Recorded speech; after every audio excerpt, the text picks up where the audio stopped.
Hakeem Olajuwon was one of the best players of all time. He's a top 5 center ever, and actually there is an argument that he could be number 1 on that list. When most people think about Hakeem, they usually talk about his 1994 playoff run, and that was a year he won the MVP, Defensive Player of the Year, and the Finals MVP in the same season.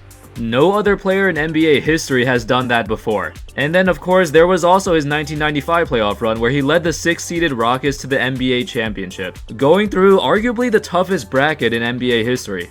He won the championship in 1994 and 95 at 31 and 32 years old respectively. And those 2 years are usually the first things that come to mind when people think about Hakeem. However, the season that nobody talks about is the 1985-86 season where he led the Rockets to the finals at just 23 years old.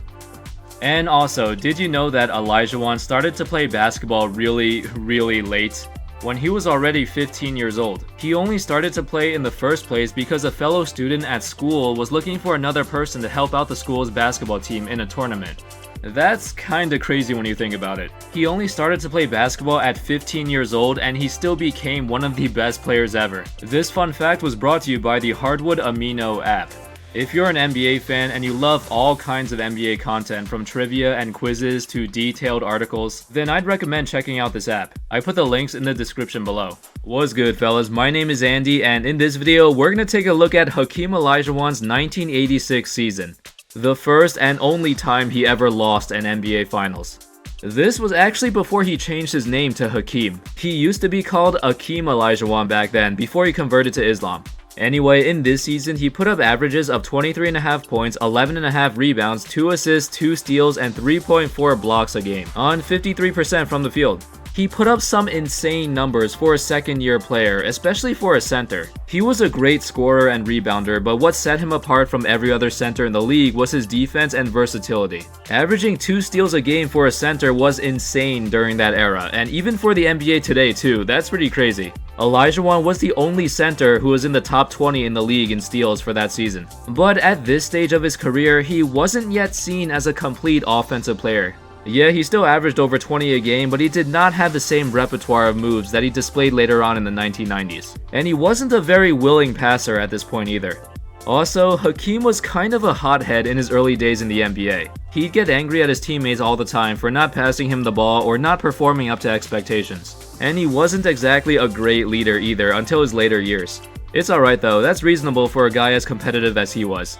In the 1985-86 season, the Houston Rockets were known for their twin tower lineup that included Olajuwon and Ralph Sampson in their starting frontcourt. They were the original twin towers, both of them over 7 foot tall.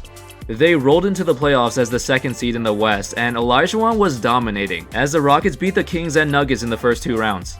In the Western Conference Finals, the Rockets faced the top-seeded Lakers, who were at the peak of their Showtime era. The Lakers made the finals in the previous 4 years and won 2 titles in that time period, so they were the heavy favorites to beat the Rockets. And right when the series started, it looked like the predictions would be correct. The Lakers led through most of Game 1 and ended up winning by 12 points. Magic played great and Kareem was great too, despite his old age. Hakeem scored 28 points in the game, but it wasn't enough against a Lakers team that was very stacked. But with a blink of an eye, the Rockets apparently turned up their sliders to 99 and all of a sudden won 4 straight games to move on to the finals. Hakeem dominated in the last 3 games of the series. It was probably the best stretch of games by a center since Kareem when he was in his prime. In those 3 games, Hakeem averaged 35 points a game on 52% shooting, while also attempting nearly 17 free throws a game, so he was drawing fouls on the entire Lakers frontcourt. None of the Lakers bigs could stop him or keep up with his speed, and every time he touched the ball in the paint, it would usually result in a bucket or a foul, or both. Funny enough, Hakeem was actually ejected in the 4th quarter of Game 5 because he got into a fight. But Ralph Sampson hit the game-winning shot at the buzzer to launch the Rockets into the finals.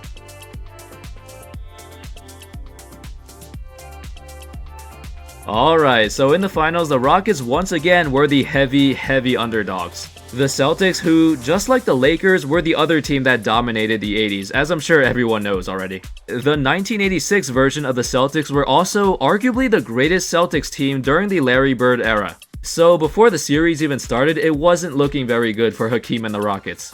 Unfortunately, they were not able to overcome the odds this time.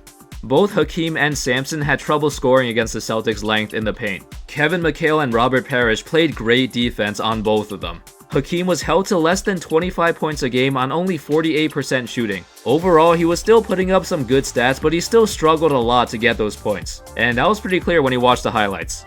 Also, nobody on the Rockets could contain McHale or Bird. Bird was creating mismatch problems all the time, and McHale had one of the best series of his career, averaging 26 points a game on 57% shooting, as he outplayed Hakeem as well.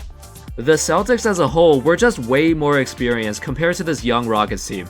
Hakeem capped off his 1986 playoff run with averages of 27 points, 12 rebounds, and 3.5 blocks a game.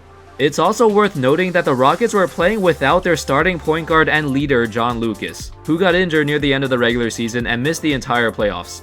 Lucas was averaging 16 points and 9 assists per game, so they definitely missed that production. Honestly, it's no shame at all that Hakeem wasn't able to get it done this year. He was only 23 years old, of course, second year in the league, and if anything, it was impressive that he was able to lead the Rockets to the finals in the first place, with a supporting cast that wasn't very good either. Another thing I want to mention is that after this playoff run, the Hakeem vs Jordan debate was still a real discussion. They were both in the 1984 draft class, and while Hakeem just led his team to the finals in his second year in the league, Jordan was still struggling to get out of the first round. At that point in the NBA, big men were still seen as being more capable than guards for leading a team to a championship. Now, obviously, Jordan kinda killed that debate by the end of his career, but Hakeem still had a phenomenal career as well. And I'm sure the Rockets don't regret taking him ahead of Jordan in the draft either. But the Blazers, on the other hand, yeah, that's a whole different story. So anyway, after this amazing finals run, unfortunately, the Rockets were not able to build upon it afterwards. Sampson's injuries were a big reason why the team floundered. In the 1987 playoffs, the Rockets lost in the semifinals, and then they lost in the first round for 4 straight seasons until 1991. During this time, Hakeem was not pleased with the direction the team was going, and he had a couple of contract disputes as well, to the point where the Rockets considered trading him several times.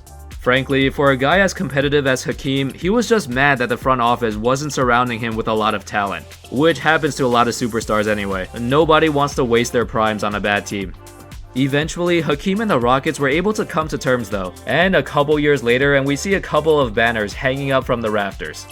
And that's pretty much it. Hakeem's 1986 finals doesn't get talked about as much as his other ones since he didn't win the title that year, but I think it was one of the most impressive playoff runs in history. Considering that he was so young and he was able to dominate the Showtime Lakers and put up a competitive series against the Celtics, that's really good. And it just shows how great of a player Hakeem really was. That's all folks, thank you everyone for watching, and as always, I'll see you next time.